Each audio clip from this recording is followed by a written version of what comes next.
नमस्कार विद्यार्थी मित्रांनो, स्वागत आहे तुमचं आजच्या नवीन व्हिडिओमध्ये। तर आज आपण वीकली करंट अफेअर्स म्हणजेच 2 ते 8 जून दरम्यानच्या खूप महत्त्वाच्या काही चालू घडामोडी पाहणार आहोत। यामध्ये आपण 30 प्रश्न आणि त्यांचे स्पष्टीकरण पाहण्याचा प्रयत्न केलेला आहे।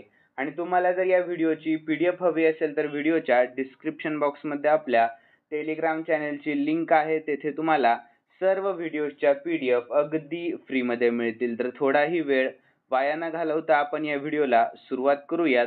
तर विद्यार्थी मित्रांनो, आजचा आपला पहिला प्रश्न आहे, तर शहराच्या विकासाला गती देण्यासाठी कोणत्या राज्याने अंकुर योजना सुरू केलेली आहे? तर याचे योग्य उत्तर आहे ऑप्शन बी, ओडिशा या राज्याने। कोणत्या? तर ओडिशा या।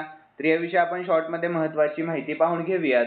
तर ओडिशा राज्याने अंकुर योजना नुकतीच सुरू केलेली आहे, ज्याचा मुख्य उद्देश आहे शहरी विकासाला गती देणे आणि शहरी क्षेत्रातील पायाभूत सुविधांमध्ये सुधारणा देखील करणे।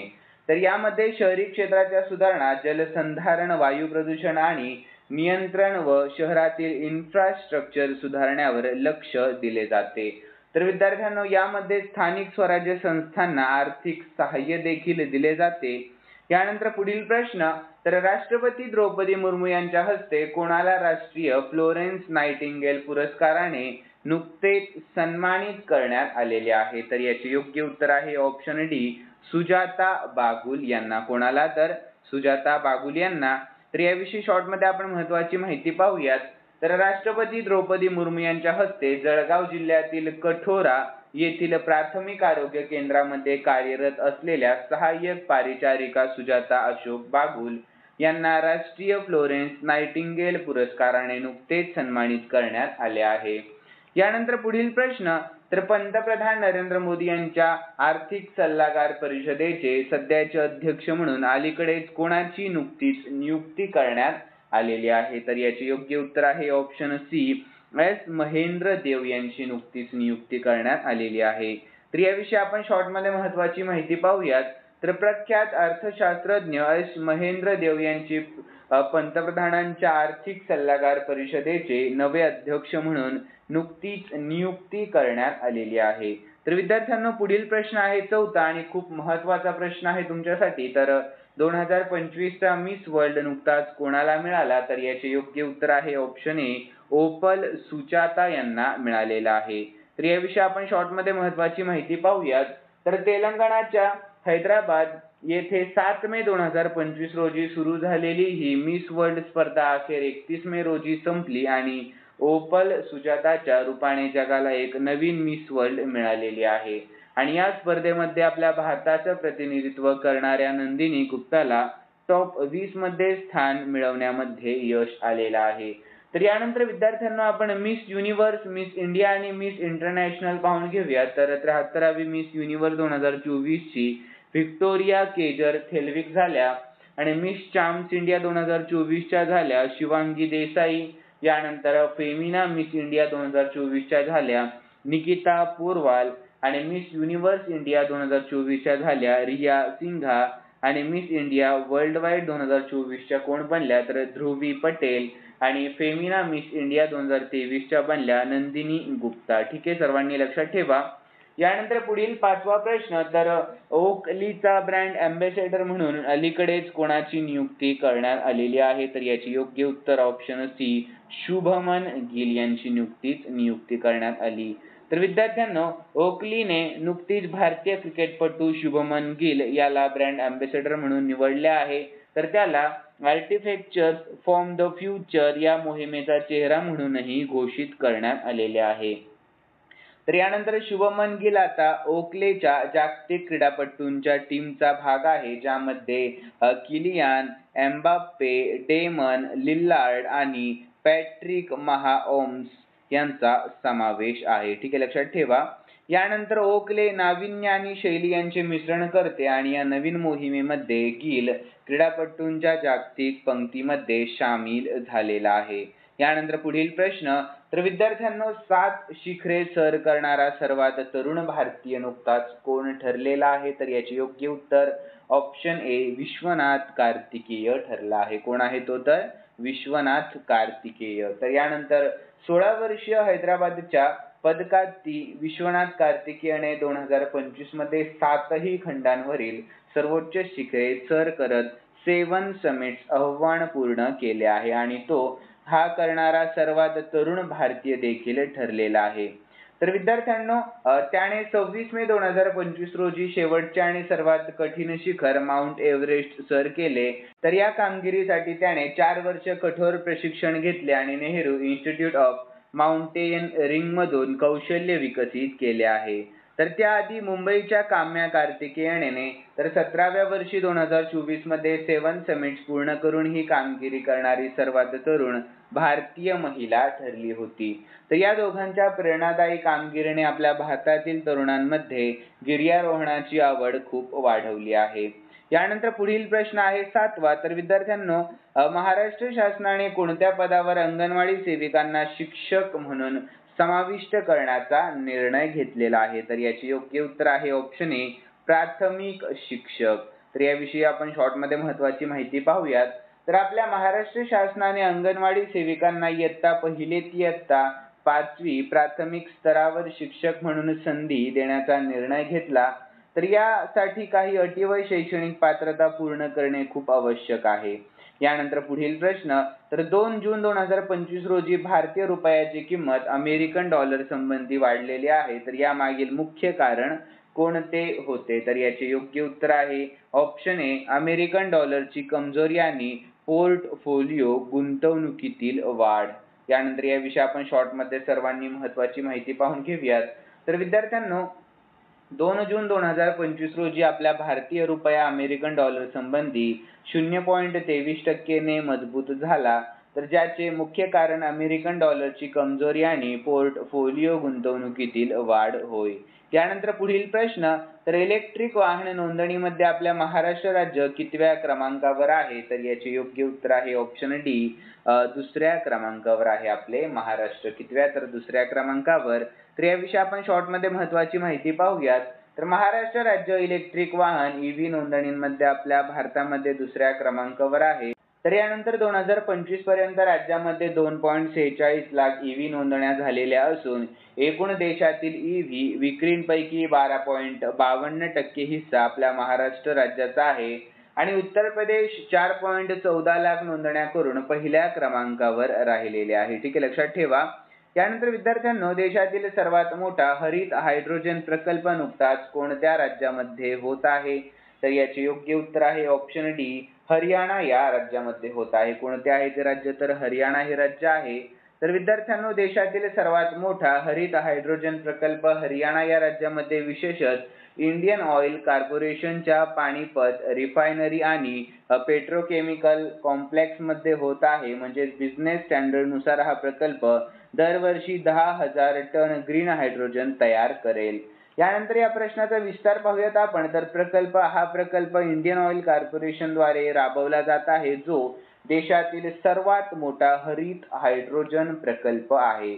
तर विद्यार्थ्यांनो, स्थान काय आहे याचे? तर हा प्रकल्प हरियाणातील पाणीपत रिफायनरी आणि पेट्रोकेमिकल कॉम्प्लेक्स मध्ये उभारला जात आहे आणि उत्पादन क्षमता याची आहे, या प्रकल्पात दरवर्षी 10,000 टन ग्रीन हायड्रोजन तयार केला जाईल। आणि मुख्य उद्देश काय आहे यांचे? तर या प्रकल्पाद्वारे आपल्या भारताच्या स्वच्छ ऊर्जा धोरणांना चालना देखील मिळणार आहे। आणि इतर माहिती पाहून घेऊयात आपण। तर या व्यतिरिक्त देशातील पहिला बहुउद्देशीय हरित हायड्रोजन प्रायोगिक प्रकल्प हिमाचल प्रदेशातील झाकरी येथे आहे आणि निष्कर्ष, तर देशातील सर्वात मोठा हरित हायड्रोजन प्रकल्प हरियाणा येथे होत आहे आणि हा प्रकल्प इंडियन ऑइल कॉर्पोरेशन द्वारे राबवला जात आहे। सर्वांनी लक्षात ठेवा।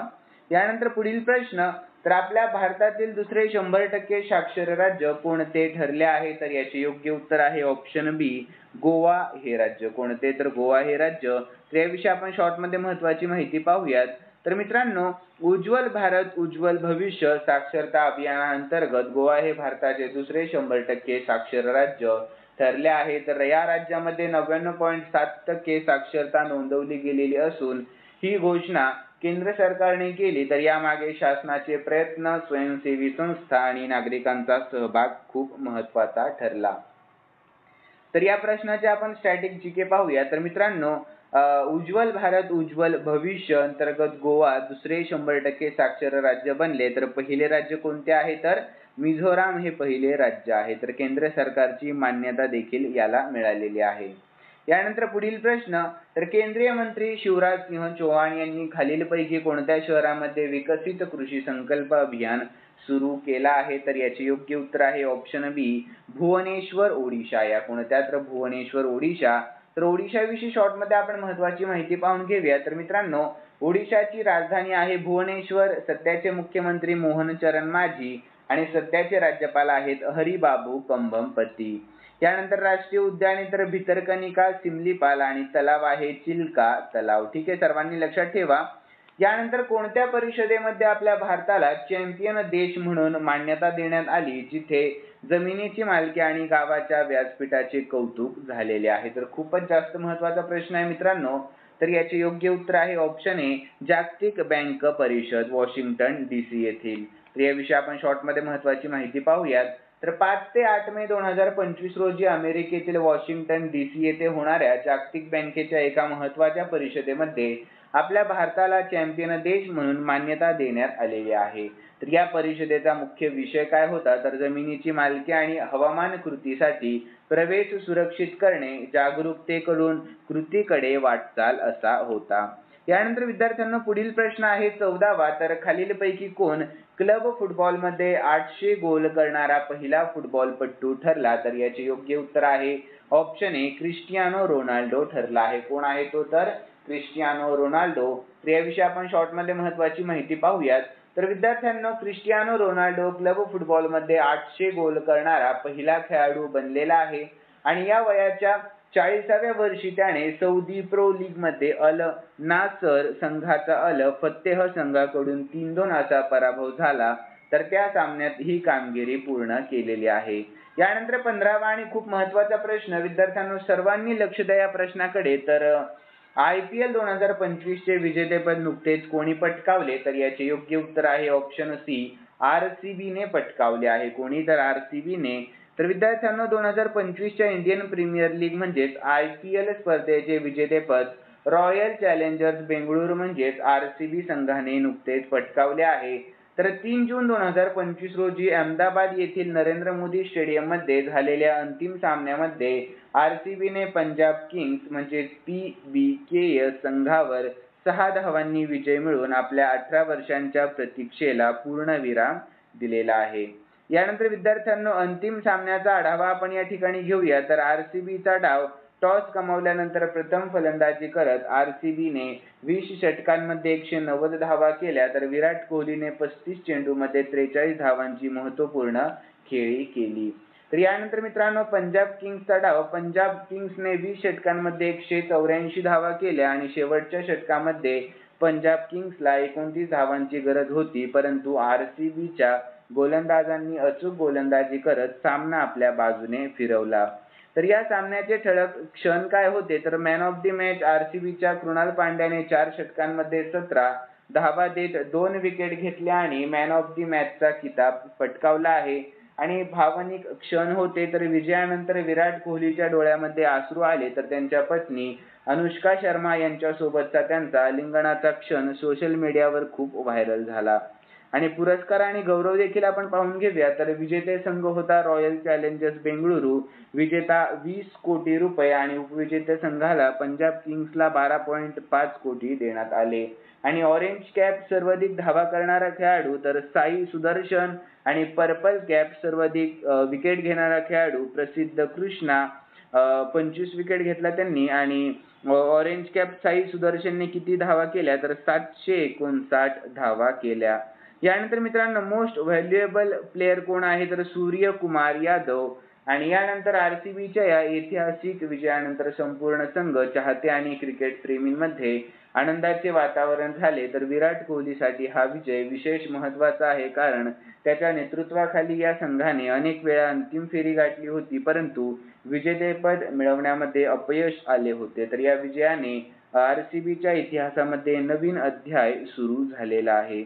तर यानंतर पुढील प्रश्न, तर भारतातील एकूण रामसर स्थळांची संख्या आता सध्या किती झालेली आहे? तर याचे योग्य उत्तर आहे ऑप्शन ए 91 झालेली आहे. किती आहे? तर 91. तर याविषयी आपण शॉर्टमध्ये महत्त्वाची माहिती पाहूयात.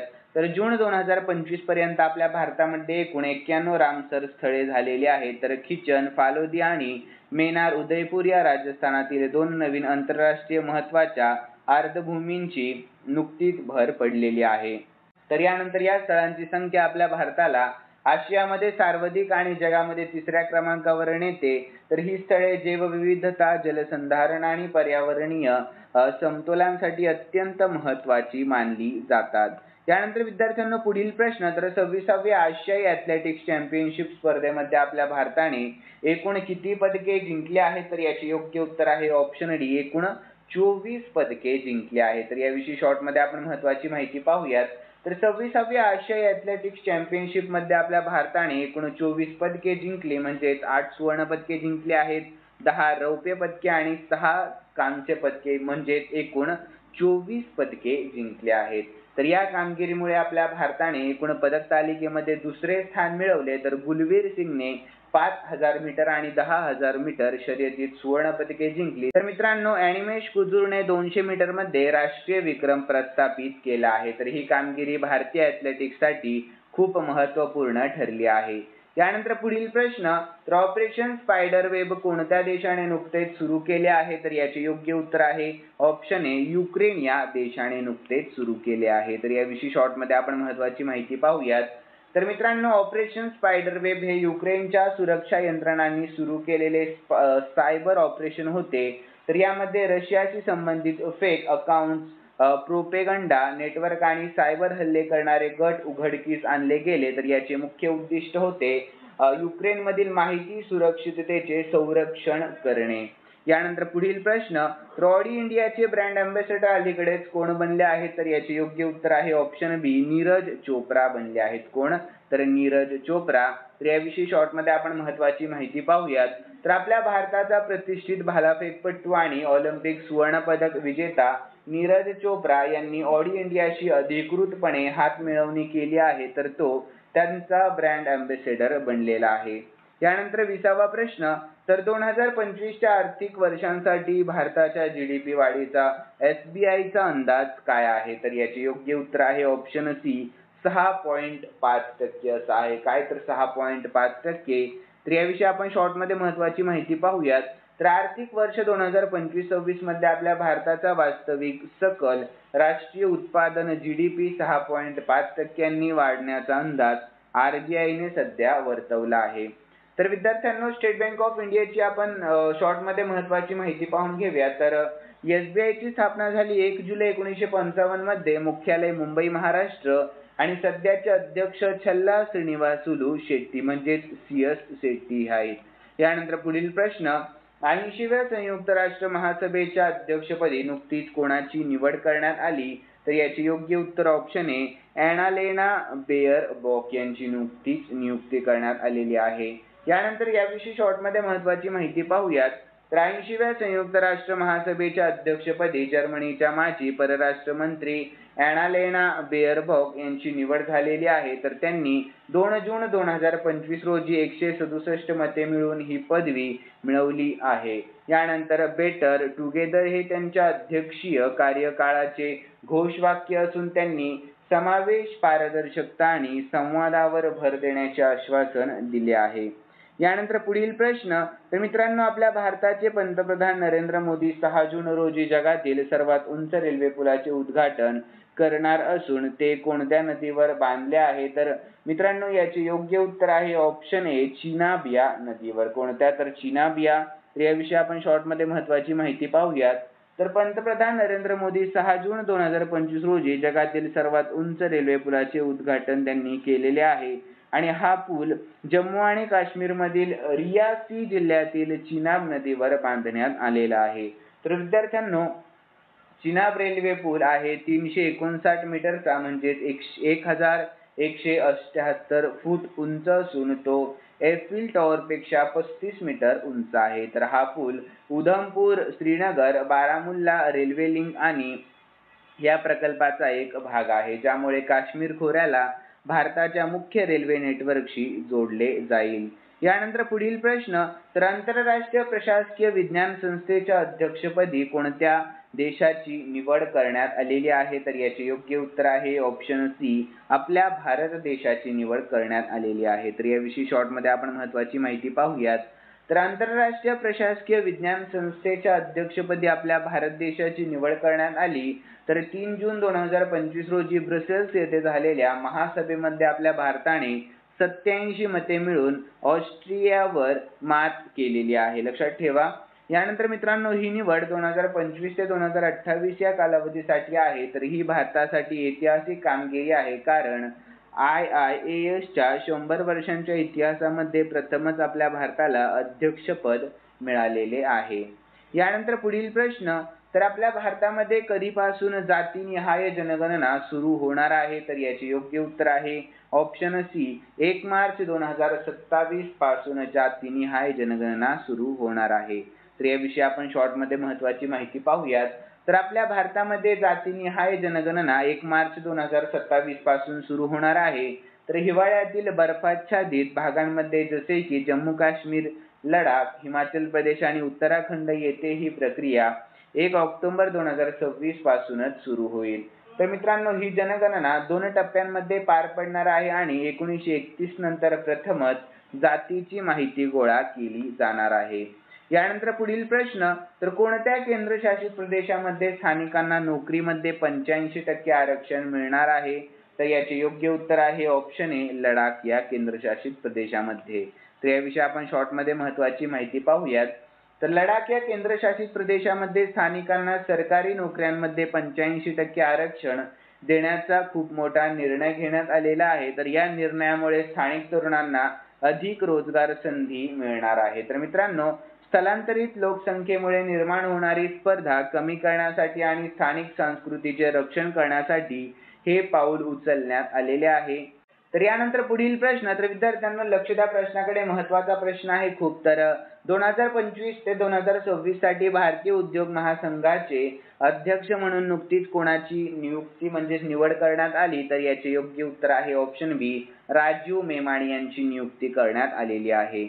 तर याविषयी आपण शॉर्टमध्ये महत्त्वाची माहिती पाहूयात, वन लाईन मध्ये आहे. तर राजीव मेमाणी यांनी 2025 ते 2026 या वर्षासाठी भारतीय उद्योग महासंघाचे म्हणजे CII चे अध्यक्ष म्हणून पदभार स्वीकारलेला आहे.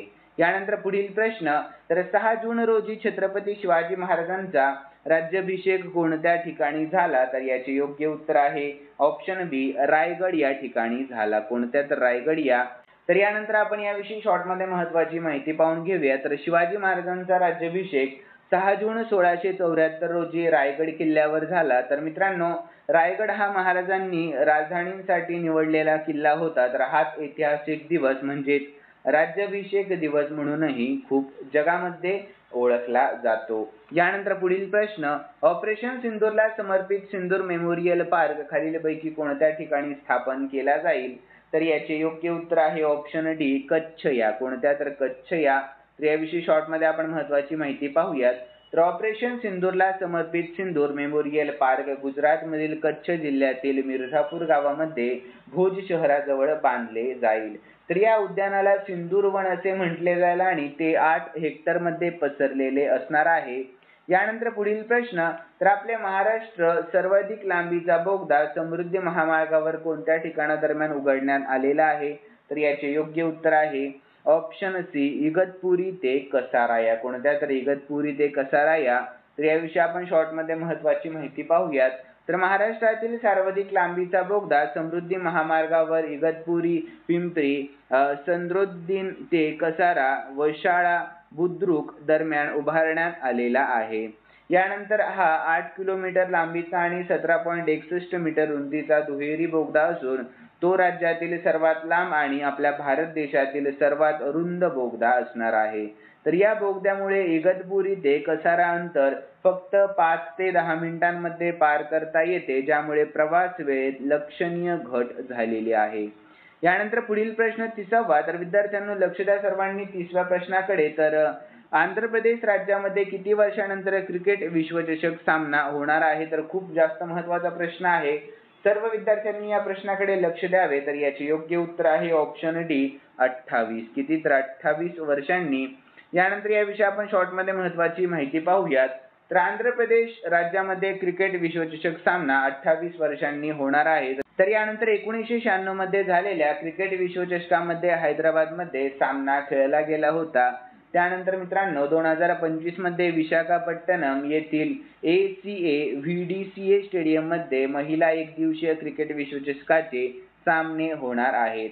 तर या स्पर्धेचे आयोजन 30 सप्टेंबर ते 2 नोव्हेंबर 2025 दरम्यान होणार आहे. तर या स्पर्धेमध्ये आपला भारत, श्रीलंका आणि पाकिस्तानसह 5 देश सहभागी होणार आहेत. यानंतर एक प्रश्न मी स्पेशली एक्स्ट्रा ठेवलेला आहे मित्रांनो, सर्वांनी या प्रश्नाकडे लक्ष द्या कारण महत्त्वाचा प्रश्न आहे. तर राजा खास गाव कोणत्या राज्यातील पहिले सौर मॉडेल गाव बनलेले आहे? तर याचे योग्य उत्तर आहे मित्रांनो ऑप्शन डी हिमाचल प्रदेश. या कोणत्या? तर हिमाचल प्रदेश या. तर याविषयी आपण शॉर्टमध्ये महत्त्वाची माहिती पाहूयात सर्वांनी. तर राज्यातील कांगडा जिल्ह्यातील इंदोरा ब्लॉकमधील राजा खास गाव आता हिमाचल प्रदेशातील पहिले सौर मॉडेल गाव बनणार आहे. तर 2000 पेक्षा जास्त लोकसंख्या असलेल्या या गावाचे सौर ऊर्जेवर आधारित आदर्श गाव रूपांतर करण्याचा निर्णय 27 मे रोजी जिल्हास्तरीय समन्वय समितीच्या बैठकीत घेण्यात आलेला आहे. यानंतर विद्यार्थ्यांनो हिमाचल प्रदेशची राजधानी पाहून घेऊया. तर उन्हाळी राजधानी आहे शिमला आणि हिवाळी राजधानी आहे धर्मशाळा. आणि सध्याचे मुख्यमंत्री सुखविंदर सिंग सुखू आणि राज्यपाल सध्याचे शिव प्रताप शुक्ला हे सध्याचे राज्यपाल आहेत. यानंतर विद्यार्थ्यांनो खालील 2 प्रश्न मी स्पेशली तुमच्यासाठी ठेवलेले आहेत आणि हे 2 प्रश्न आपण या वीकली व्हिडिओमध्ये आणि या आठवड्यामध्ये झालेल्या सर्व चालू घडामोडींच्या व्हिडिओमध्ये पाहिलेले आहेत. शक्यतो जमल तेवढ्या जास्त विद्यार्थ्यांनी या 2 प्रश्नाचे उत्तर कॉमेंट बॉक्समध्ये सांगण्याचा प्रयत्न करावा. तर प्रश्न पाहूयात. 2025 चा मिस वर्ल्ड नुकताच कोणाला मिळाला? तर याचे योग्य उत्तर तुम्हाला आपल्या कॉमेंट बॉक्समध्ये सांगण्याचा प्रयत्न करायचा आहे. यानंतर पुढील प्रश्न देखील मी तुमच्यासाठी ठेवलेला आहे. तर भारतातील एकूण रामसर स्थळांची संख्या सध्या किती झालेली आहे? तर याचे देखील उत्तर तुम्हाला आपल्या कॉमेंट बॉक्समध्ये सांगण्याचा प्रयत्न करायचा आहे. आणि विद्यार्थी मित्रांनो तुम्हाला जर आजचा व्हिडिओ आवडलेला असेल तर नक्कीच या व्हिडिओला लाईक करा आणि सबस्क्राईब करायला अजिबात विसरू नका. तर चला भेटूयात नवीन व्हिडिओमध्ये. धन्यवाद.